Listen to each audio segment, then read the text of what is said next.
مولاي صل وسلم دائما ابدا على حبيب. تذکرۃ الحفاظ میں ایک عجیب بات لکھی کہ ایک نوجوان تھا، حافظ قرآن تھا، اور اس کی عادت تھی کہ وہ رات کو عشاء کے بعد نوافل پڑھتا تھا اور تہجد تک قرآن پڑھتا رہتا تھا. یہ روز کی معمول تھا اس کا.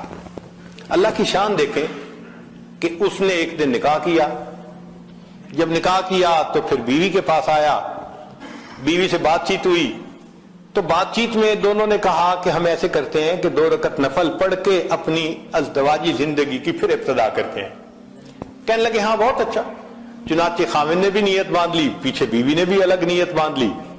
اب بیوی نے تو جلدی سے 2 رکعت پڑھ لی، اور انہوں نے جو تلاوت شروع کی تو چونکہ ایک معمول تھا پوری زندگی کا، وہ قرآن پڑھتے رہے، انہیں خیال ہی نہ رہا کہ کوئی میرے انتظار میں ہے. جب معمول کے حساب سے سلام پھیرا تو بیوی کو بیٹھے دیکھا تو بیوی نے کہا آپ خود بھی تھکے اور آپ نے مجھے بھی تھکا دیا.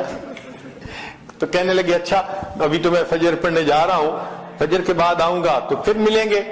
یہ کہہ کے آ گئے، فجر کی نماز پڑھی، فجر میں دوستوں سے ملاقات ہوگی. اب دوست تو پھر یار ہوتے ہیں نا، پوچھتے ہیں. کسی نے کہا سناؤ مہمان کو کیسے پایا؟ جھوٹ کا تو زمانہ نہیں تھا کہ جھوٹ بول کے کچھ کہہ دیتے. تو انہوں نے بتا دیا ابھی ملاقات نہیں ہوئی. تو کسی نے کہا تو کیسا مرد ہے، پہلی رات کہتے ہیں کہ بیوی سے ملاقات ہی نہیں ہوئی. تو جب انہوں نے تانا دیا تب اس نوجوان نے کہا کہ اللہ کی قسم میں نے 2 رکعت کی نیت باندھی تھی، قرآن کی لذت نے مجھے بات ہی بھلا دی کہ بیوی میرے انتظار میں بیٹھی. تو اللہ والے بھی اللہ کی خاطر راتوں کو جاگتے ہیں. مجھ کو نہ اپنا ہوش نہ دنیا کا ہوش ہے، بیٹھا ہوں مست ہو کے تمہارے جمال میں، تاروں سے پوچھ لو میری روداد زندگی، راتوں کو جاگتا ہوں تمہارے خیال میں. اللہ کی یاد میں راتوں کو جاگ رہے ہوتے ہیں.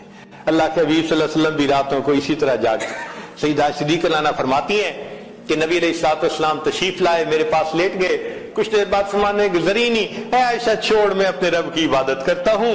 پھر اللہ کے حبیب صلی اللہ علیہ وسلم مصلی پہ آئے، پھر اتنا روئے کہ آپ کے آنسو کے ٹپکنے کی آوازیں مجھے ایسے لگ رہی تھی جیسے بارش کے قطروں کی گرنے کی آواز ہوتی ہے.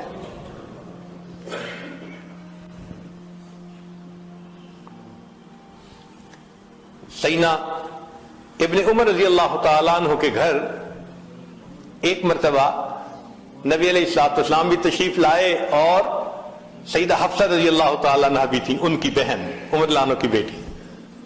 کھانا کھایا، دیر ہو گئی. ابن عمر لانو نے آفر کر دی اللہ کے وسلم یہی آرام فرما لیجئے. تو نبی علیہ السلام وہی آرام فرمانے لگے کمرے میں. اب ام المومنین حفصہ رضی اللہ تعالیٰ عنہ بھی ساتھ لیتی ہیں، نبی علیہ السلام بھی لیتے ہیں. ام المومنین فرماتی ہیں کہ کچھ دیر کے بعد میں نے دیکھا کہ کوئی مائع چیز میرے چہرے کے اوپر گر رہی ہے. میں نے ہاتھ لگایا تو گرم گرم پانی، آنسو.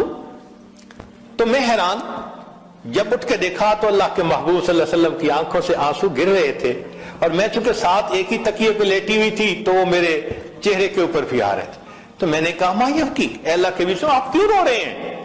تو نبی علیہ السلام نے فرمایا حفصہ تو نے سنا نہیں، باہر صحن میں تیرا بھائی عبداللہ ابن عمر تہجد پڑھ رہا ہے، اور تہجد میں اس نے ابھی آیت پڑھی کلا انہم عن ربہم یومئذ لمحجوبون، کہ قیامت کے دن یہ کفار اللہ سے حجاب میں ہوں گے، پردے میں ہوں گے. یہ آیت سن کر مجھے رونا آ گیا. اللہ میری امت کو حجاب کا عذاب عطا نہ فرمانا. پھر فرمایا حفصہ انا مشتاق و بی اشتیاق، میں مشتاق ہوں، میں اللہ کا عاشق ہوں، میرے دل میں اللہ کی محبت نے تڑپ لگا دی. تو مومن تو اللہ کی خاطر راتوں کو جاگتا ہے، عبادت میں لگا رہتا ہے.